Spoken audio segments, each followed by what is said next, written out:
Pues buenas noches, hermanos, y gracias por su asistencia. Pues sí, vamos a comenzar exactamente ahorita que escuchaba tanto a Aldo como a Claudia, lo que se entiende como la violencia de género. Pues sí, es cualquier acción u omisión basada en el género que le cause daño psicológico, físico, económico, patrimonial, sexual a alguien, incluyendo también la muerte. Y bueno, sobre todo que quede muy claro que la violencia de género no estamos hablando de violencia nada más hacia la mujer o de cuestiones de feminicidio, ¿no? Porque a veces escuchamos los términos y podemos entender como que va nada más enfocada hacia la violencia hacia la mujer, como lo vemos en esta definición, es violencia hacia cualquier persona, se puede dar en contra de ambos sexos. Pues, ¿dónde encontramos la violencia de género? Pues sin duda la encontramos en muchos lugares, principalmente se da en lo que es la familia, en el que puede haber maltrato entre la pareja, de padres a hijos, o de hijos a los padres. Por ejemplo, el caso del abandono hacia los ancianos es una forma de violencia. En la escuela, algo muy clásico, el bullying. Todo ese hostigamiento hacia algún compañero, sobre todo siempre alguien que es más débil o que por alguna cuestión lo consideran como más débil y pues se hace toda esa violencia verbal y de todo tipo hacia una persona. En el trabajo, pues podemos ver pues la explotación laboral. Ahorita que estamos en la pandemia, muchos de los que están trabajando en casa, pues creo que lo han vivido, puesto que no hay ahorita como un horario, ¿no? Realmente no se respetan los horarios y cuando hay pues esta discriminación también en los trabajos, ¿no? Cuando a veces se contrata más a hombres que a mujeres, por ejemplo, ¿no? O viceversa. En los medios de comunicación, pues los medios de comunicación son, pues alguien que participa muy activo, ¿no? Es un medio en el que se participa de una manera muy activa en la cuestión de promover a veces la violencia. Vemos programas, pues, donde se refuerzan estos patrones de violencia o, pues, donde también se exaltan ciertos estilos de vida, ¿no? Como en algún momento las series de los narcos, ¿no? En los que vemos que, bueno, son los triunfadores, son los que tienen dinero y, bueno, toda la violencia que se da alrededor del narcotráfico. Y pues también simplemente las noticias, ¿no? Ya las noticias se enfocan mucho hacia la nota roja, ¿no? De ser muy amarillistas. Vemos el contenido de las noticias es mucho hacia ese tipo de noticias. Ya no escuchas buenas noticias, casi siempre son hacia ese lado. Y pues son un participante en cuestión de opinión, ¿no? Hace poco hubo, por ejemplo, la denuncia de una chica, una youtuber, de que había sido objeto de violencia y pues todos los locutores y presentadores pues opinaban, ¿no? Tanto de que si le creían o no le creían, pero sí son una fuente de opinión hacia la sociedad, ¿no? En el caso del lenguaje, pues pues referirse a una persona, hablarle con groserías o de manera despectiva o racista, ¿no? Que esto puede ser de una manera discriminatoria y algo muy que lo puede ejemplificar mucho son los apodos, ¿no? Esos apodos que buscan denigrar a una persona, el negro, el chaparro, el gordo, pues el enano, ¿no? O sea, son cosas que son violentas, ¿no? Es una forma de lenguaje violento. Viendo un poquito más a fondo los tipos de violencia, pues la violencia psicológica, que pues sin duda es una violencia que se da mucho, pero no se ve, porque no deja marcas visibles. Se va muy encaminada a dañar la autoestima, se da a través de las críticas hacia una persona, la manipulación que llega a haber a veces en las parejas o hacia, por ejemplo, de padres hacia hijos, el chantaje, ¿no? Las amenazas y, bueno, los celos, ¿no? Es una manera de violencia psicológica. En el caso del tipo de violencia económica o patrimonial, pues bueno, en el caso, por ejemplo, de los divorcios, cuando el esposo no quiere dar la manutención, ¿no? Cuando no quiere dar, pues la pensión para la mujer, por ejemplo, en el caso de los ancianos, que a veces son despojados por sus propios hijos, ¿no? De sus propiedades. Y, por ejemplo, también en las empleadas domésticas, ¿no? Que son gente que está como muy al margen de las leyes o de las beneficios sociales que puedan tener, porque, bueno, no está muy regulado y entonces es como muy cuestión de tradición, que pues le pagas lo que se puede, no tienen realmente un horario, entonces, bueno, se puede llevar ahí la violencia económica, ¿no? La violencia física, pues sí, claro, son los golpes para someter, pero también, pues, por ejemplo, el privar de la libertad a una persona, el no dejarla salir, el no dejarla convivir. Por ejemplo, a veces en las familias, cuando una de las parejas no puede convivir, por ejemplo, con su familia, y pues sobre todo más característico los golpes. La violencia sexual, pues el abuso sexual, la violación, ¿no? Ahí lo entendemos. Y pues está también el tipo de violencia mediática, moral y digital, que es algo que ahorita vemos mucho debido al auge de pues todas las redes sociales. Vemos cómo de una persona se puede subir fotos o videos que pueden denigrar y que lo dañan en su moral y pues también en su reputación, ¿no? Y esto pues es la violencia. De manera estadística, pues la violencia de género sí se da más en contra de las mujeres y de los niños. Sabemos que de un 100%, el 70% de las víctimas son mujeres o niños. Aquí hablamos que de cada 10 mujeres, 6, de más de 15 años, 6 han sufrido violencia.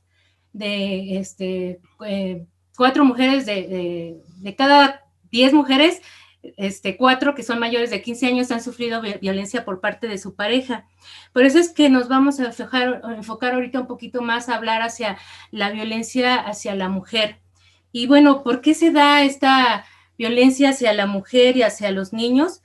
Pues porque sin duda estamos en una sociedad en la que pues hay estos patrones, ¿no? En los que hay estos estados de vulnerabilidad que sufre la mujer y los niños, porque estamos en una sociedad que es predominantemente patriarcal, donde hay esos patrones de desigualdad, donde no hay una equidad de género y donde se ejercen roles de superioridad y de sumisión o hay jerarquías.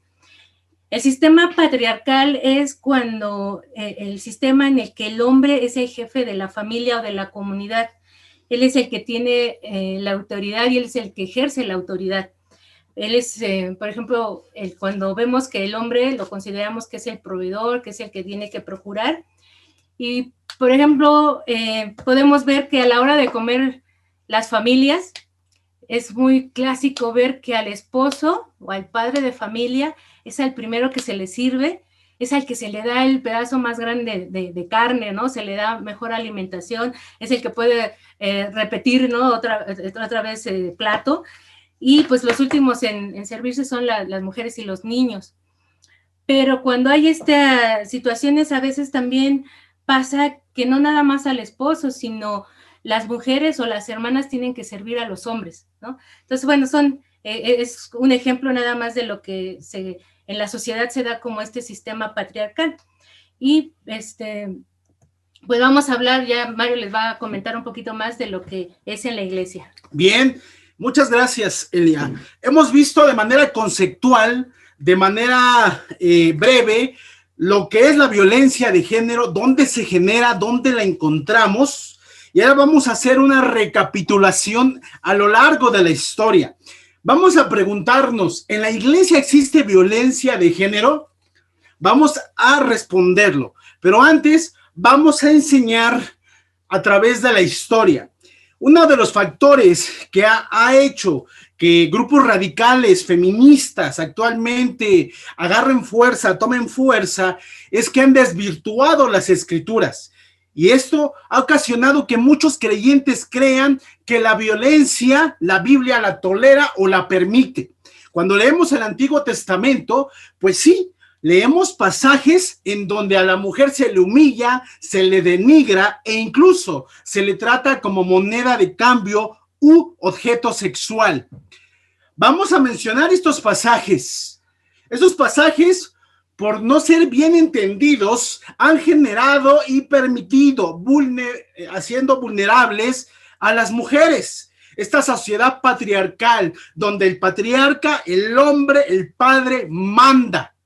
Y vamos a un ejemplo fuerte. Jueces 19, seguramente lo has leído, la historia del levita y su concubina. Es fuerte.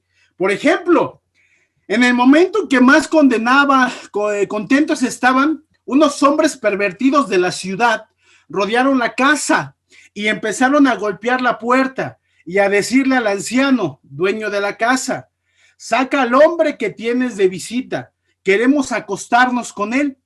Pero el dueño de la casa les rogó: no, amigos míos, por favor, no cometan tal perversidad, pues este hombre es mi huésped. Miren, ahí está mi hija que todavía es virgen, y también está la concubina de este hombre. Voy a sacarlas para que las humillen y hagan con ellas lo que quieran, pero con este hombre no cometerán tal perversidad. Pero ellos no le hicieron caso al anciano, así que el levita tomó a su concubina y la echó a la calle. Y aquellos hombres la violaron y abusaron de ella toda la noche hasta que amaneció. Entonces la dejaron. Ya estaba amaneciendo cuando la mujer regresó a la casa del anciano, donde estaba su marido, y cayó muerta delante de la puerta.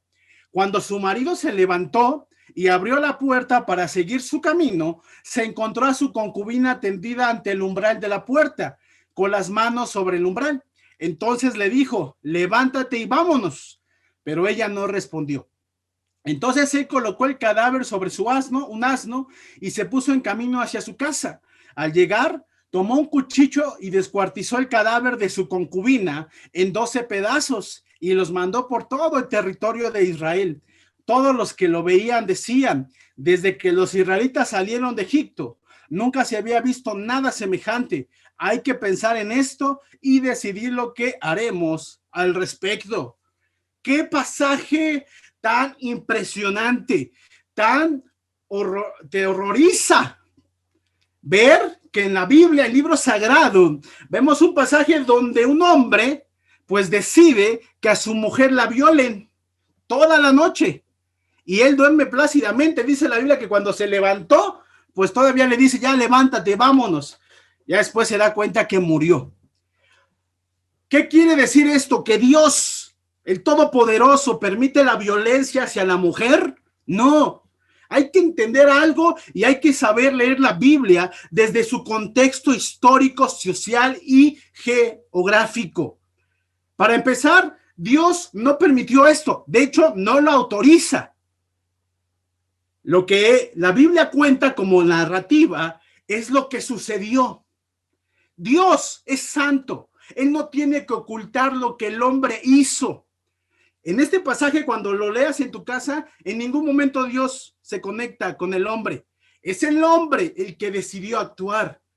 También necesitamos entender el contexto de ese tiempo, en una sociedad patriarcal. De ahí el mote de los patriarcas de Israel. Recordemos que la historia de Occidente está ligada a dos culturas, la hebrea y la griega.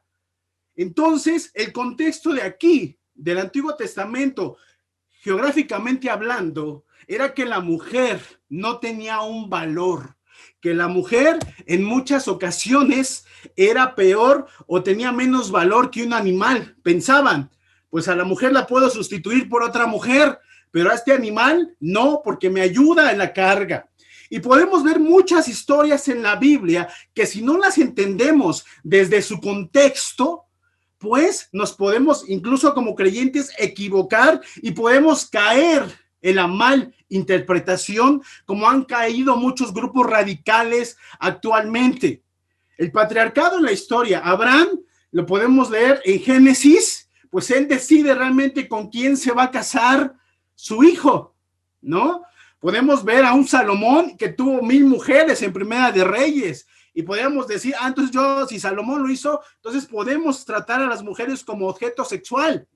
O Jueces, que la mujer no tenía ningún valor. O Deuteronomio, donde lees ese pasaje y te das cuenta que a las mujeres las agarran como botín, como premio.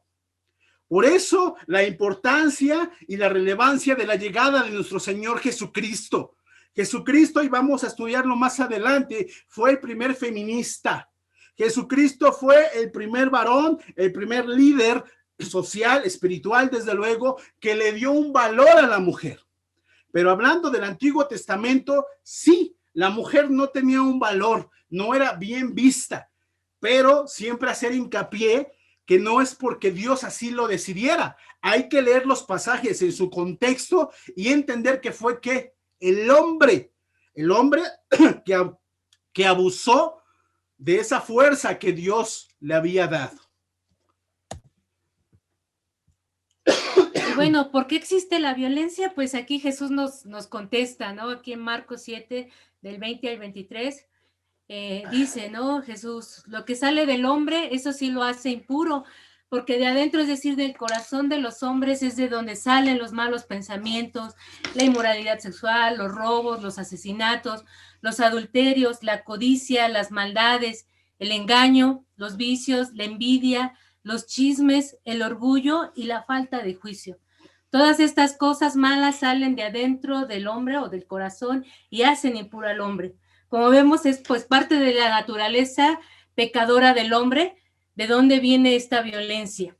El origen es el pecado del hombre, la violencia es consecuencia de ese pecado, y pues el hombre busca dominar siempre al más débil. Cuando digo hombres me refiero a género humano, ¿no? La violencia la sufren todos. Vemos que también hay casos de violencia hacia, por ejemplo, hacia los animales, y pues la violencia por eso no respeta estatus o credo. La violencia puede darse, sí, en la iglesia, no por Dios, sino por la naturaleza caída del hombre. Esa es nuestra responsabilidad. A veces normalizamos ciertas acciones o ciertas situaciones que pasan en nuestro día a día. Por ejemplo, ¿no? Ahorita que están las clases en línea, hemos escuchado por ejemplo, denuncias contra profesores que violentan a sus alumnos en las clases. Y los comentarios son, ay, pues esta generación de cristal que no aguanta nada, ¿no?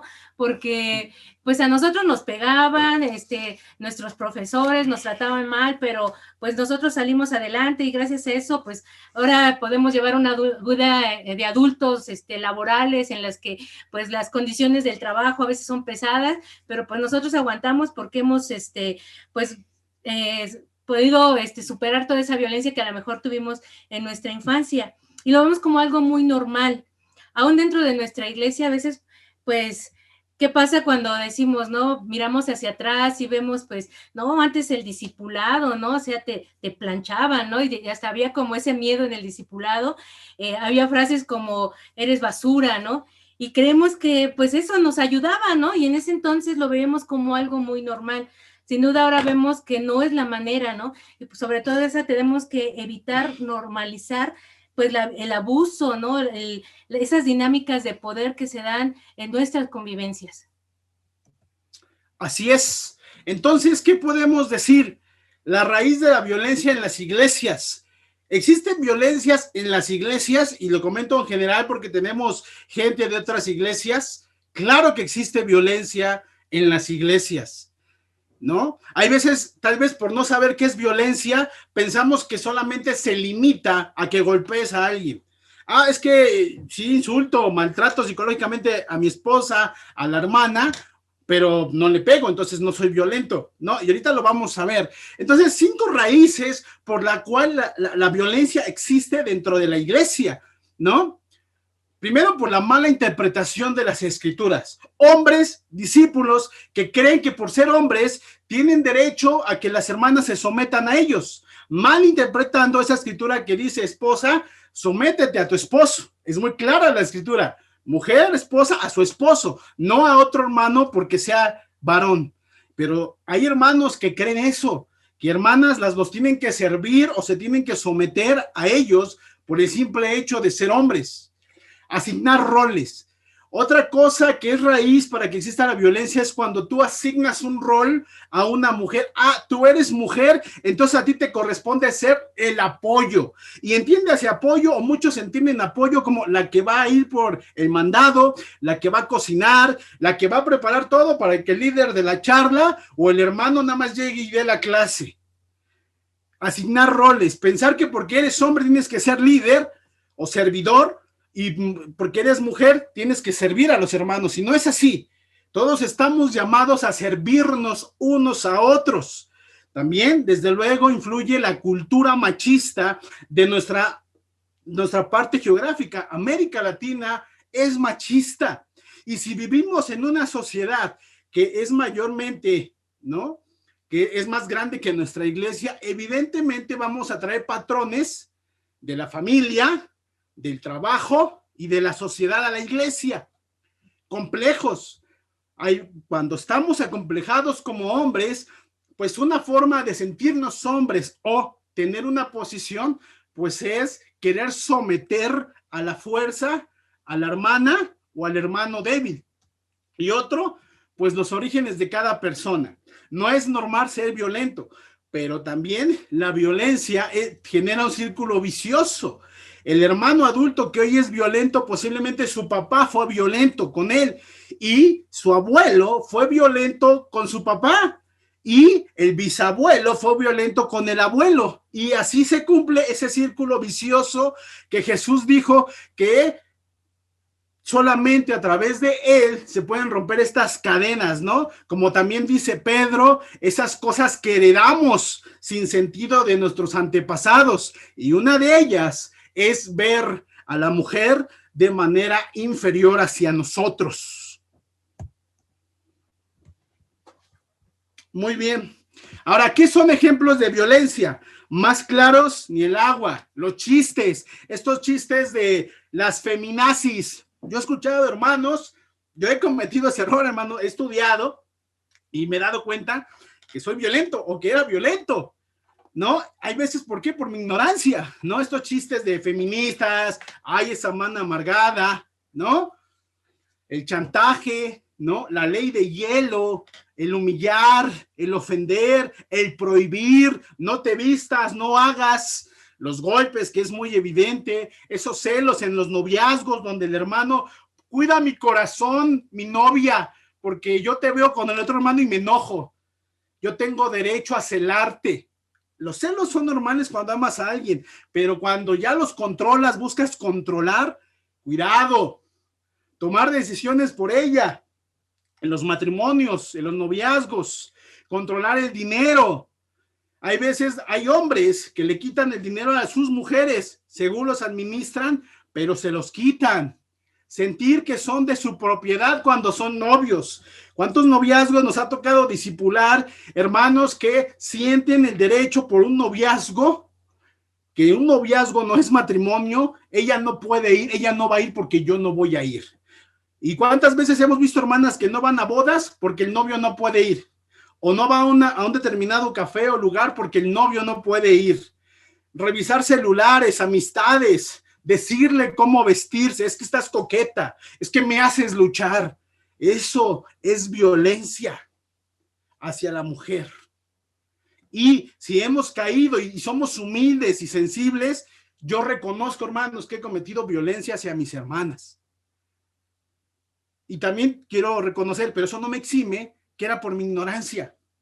Pensando y cayendo en estos dogmas religiosos, cometí violencia, ¿no? Hacia la mujer, hacia mi novia lo he hecho.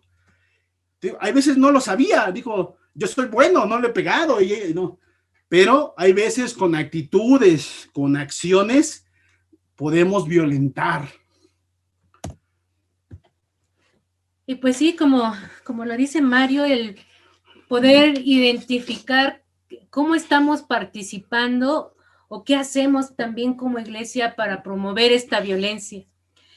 Y hay frases, yo te invito, hermano, hermana, que puedas hacer una lista, de veras, esto son a veces nada más unos ejemplos de cosas que hemos escuchado, que se dicen, y que con esto la verdad es que lo que hacemos es promover esa violencia, y no solamente de parte de hombres, sino también las mujeres lo hacemos, sobre todo en el caso de nuestros discipulados, ¿no? Mujeres discipulamos a mujeres, y a veces también hemos dicho estas frases o hemos hecho algunas de estas actitudes, ¿no? Por ejemplo, no hagas luchar al hermano, ¿no? Como responsabilizando a la mujer del pecado del hermano, ¿no? Si tú le metes el pie, ¿no? Al hermano, ¿no? Vístete como Dios manda, ¿no? Como, en primera, pues, como Dios manda, ¿no? O sea, ¿en dónde viene cómo Dios manda que debe vestirse, ¿no? A veces es más nuestro criterio.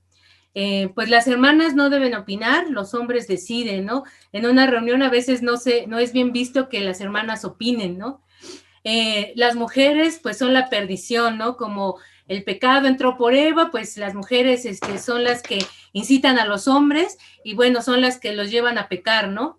La mujer se tiene que someter al hombre, como malentendiendo las escrituras, y por el simple hecho de ser hombre, pues todas las mujeres se tienen que someter a mí, ¿no? Esta frase de aguántate, tú lo escogiste. En los matrimonios o a veces también en los noviazgos, cuando hay situaciones de violencia, a veces eso le decimos a las hermanas, ¿no? Aguántate, toma tu cruz, y bueno, si tú soportas, vas a tener el premio ya en el cielo, ¿no? Entonces, pues aguántate, aguántate. Las mujeres necesitan un hombre, ¿no? La mujer soltera, pues si no se casa, pues ya se quedó a forrar Biblias, ¿no? Como si la mujer necesitara de tener un hombre al lado para poder desarrollarse o para poder tener, pues, ese desarrollo como persona. Pues la mujer es débil, entonces si la mujer es débil, pues entonces el hombre es el fuerte, ¿no? Entonces nosotros designamos esos roles, ¿no? En el que decimos, pues el hombre es el fuerte y la mujer es débil. La mujer es emocional, entonces el hombre no puede tener emociones. La mujer no está diseñada para la presión, solamente los hombres, por eso llevan ellos las cargas y pues bueno, la mujer como es débil, pues ella no está diseñada para la presión. La mujer es solo ayuda, como lo que comentaba Mario, ¿no? A veces, pues ella nada más es la que va a traer el guisado para el tiempo de la charla, o realmente ya nada más a veces está al lado y ya, ¿no? Tú no oras por eso, tu esposo no cambia. Esa es una frase que he escuchado también en los noviazgos, cuando hay alguna situación y que el hermano habla de alguna necesidad del hermano, pues mandamos a las hermanas a orar y ayunar, ¿no? Para que cambie el otro. Sin duda podemos ver en nuestra iglesia muchos ejemplos de vidas transformadas, ¿no? De hombres que han transformado sus vidas, de familias que han transformado sus dinámicas de violencia que traían del mundo, pero es porque cada uno decidió someterse a Dios, ¿sí? Entonces, como volvemos nuevamente ya con esta frase, a responsabilizar a la mujer del estado espiritual hasta del hombre, ¿no? De su esposo, ¿no? Y responsabilizando de que pues realmente si ella orara más, él cambiaría. Así es. Y pues bueno, como iglesia realmente emitimos juicios, somos muy dados a enjuiciar, a culpabilizar. Hay expresiones y las hemos escuchado cuando ya estamos predispuestos y sabemos que es una situación que ha sido constante en un matrimonio o en un noviazgo, que ha habido violencia, pues hasta decimos, no, pues es que yo creo que le ha de gustar a la hermana, porque ella no se va de ahí, porque pues siempre es lo mismo, ¿no? Y pues ella no toma acción, no cambia, ¿no? Entonces, como nuevamente volvemos a responsabilizarla a ella de esta violencia y no vemos las cuestiones en un conjunto. Hay una parte en la Biblia y es algo que nosotros vivimos, que somos un cuerpo. Y la Biblia lo dice que cuando una parte del cuerpo sufre, todo el cuerpo sufre. Entonces tenemos que aprender a distinguir, a no enjuiciar, a no volver a victimizar a las víctimas y sobre todo en este caso a las mujeres con nuestras maneras en los discipulados. Así es. La realidad, hermanos, es que desconocemos muchas cosas. Si somos honestos y honestas, pues sí hemos sido estos promotores de la violencia, ¿no? Ha sido por una falta de una lectura profunda de la Biblia y sobre todo porque tenemos muchos dogmas, muchas creencias que nos impiden en ocasiones ver la realidad. Ahora, ¿cómo podemos identificar a alguien que sufre violencia o es víctima de violencia? Primero, tiene mucho miedo a expresar sus necesidades. Siente que no puede hacerlo. O mejor dicho, no lo puede hacer o siente que no es digna de decirlo porque no vale. Un detonante muy fuerte y se ha visto en los matrimonios, esta hermana que está sirviendo en un ministerio y es muy alegre, muy dicharachera, platica, pero cuando está con su esposo es callada. Eso es un foco rojo, ¿no? Justifica mucho a su pareja, es que él es así, es que él no cambia, es que él así creció, ¿no? Los golpes, evidentemente, que es más claro que el agua, cambios en su manera de vestir, cuántos no muchos, pero sí hemos visto ejemplos en la iglesia donde la hermana soltera de novia se maquillaba, una vez que se casa, pues deja de maquillarse porque al esposo no le agrada. No traen dinero aunque trabajan. Hay violencia en el dinero. Hombres le quitan el salario a sus mujeres, las alejan de sus familias y la baja autoestima. Y esto es muy importante, hermanos. No es normal que te violenten. No es algo normal. Aunque lo hayas vivido en tu familia, con tus amigos, no es algo normal. Pero hay que entender algo. Una mujer que ha sido violentada generalmente va a tener una baja autoestima y no va a salir de ahí porque no sabe cómo salir. Y hay veces podemos decir, pero es que a ella le gusta que le peguen, o si le pegan, ¿por qué hace ahí? Y humanamente se nos hace absurdo, ¿no? Pero hay que entender la psique, la emoción que la hermana tiene. No puede, necesita ayuda. Necesitamos aprender a identificar a esa clase de hermanas para ayudarlas. Es muy importante hacerlo. Y pues sí, qué hacer como iglesia? Nosotros hemos visto que en lo que es el mundo se ha buscado pues legislar, se ha buscado la manera de proteger a las mujeres, a los niños, ¿no? En estas cuestiones de violencia. Sin embargo, pues vemos que esto sigue, ¿no? Y pues como iglesia sí tenemos pues también una responsabilidad con nuestra sociedad. No solo mirarlo hacia nuestra iglesia, sino lo que nosotros podemos hacer hacia nuestra sociedad como parte de esa luz que somos para este mundo. Sobre todo el identificar el problema y buscar erradicarlo. Como lo mencionábamos, el darnos cuenta qué estamos haciendo nosotros, cada uno, para fomentar este tipo de violencia y empezar a erradicar estas prácticas. Dar talleres, cursos sobre violencia de género, hablar del tema, no dejarlo como es algo que no pasa o es algo que nada más les interesa a las mujeres, es algo que se da en el mundo, pero aquí no. No, hablarlo dentro de nuestras congregaciones. Prepararnos para dar una consejería adecuada, porque todo esto pues nos llega en los discipulados y a veces no sabemos ni qué hacer. Entonces, buscar sobre todo eso, prepararnos y sobre todo tomar muy en serio esta situación, no dejarlo a la ligera, no mirar como son casos aislados, sino a veces se da más, de una manera más cotidiana de lo que podemos creer.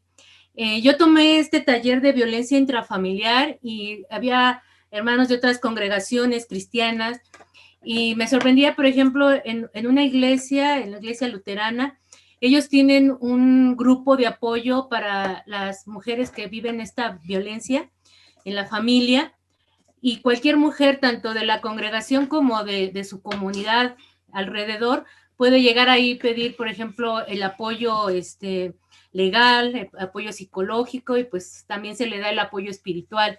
Y esa es una manera de dar testimonio de nosotros como cristianos, como discípulos hacia el mundo. También nos platicaban de que ya tienen una iglesia, tiene su primera generación de ministros que se está preparando para dar consejería y abrir ministerios enfocados para la ayuda de las mujeres. Entonces, pues sí tenemos mucho que hacer, debemos de buscar participar en estos problemas que se dan en nuestra iglesia y sobre todo, pues el granito de todos cuenta, podemos ayudar a nuestras hermanas y a las mujeres en el mundo para poder erradicar estos problemas. Así es. Vamos a reflexionar. Durante mucho tiempo se ha llevado, se ha llevado a que quienes sufren violencia aguanten y o perdonen con el afán de mantener unida a la familia. Hoy podemos decir que vivir en un hogar o iglesia en el que reina la violencia no es parte de la voluntad de Dios. Tener una... ¿Qué dice? Ay, permite. Tener una religión no te exime de ser violento. Tener una religión no te exime de ser violento. Venir a la iglesia y llamarte discípulo de Cristo no te exime de que seas violento. No vivan ya según los criterios del tiempo presente. Al contrario, cambien su manera de pensar para que sí cambie su manera de vivir y lleguen a conocer la voluntad de Dios. Es decir, lo que es bueno, lo que le es grato, lo que es perfecto. El llamado es fuerte. Hay que ser humildes y reconocerlo. Reconocer que hemos cometido la mayoría de los hombres en la iglesia violencia. Ya vimos que es violencia. Violencia no solo es golpear. Hay muchos aspectos. Hay que cambiarlo, hay que construir, hay que consolidizarnos como hermanos en Cristo. Hay que hacerlo para Dios. Aquí podemos ver las fuentes, ¿no? Entonces, básicamente esto es la primera clase de violencia de género. Vamos a tener otras clases de los temas, pero hemos concluido el día de hoy.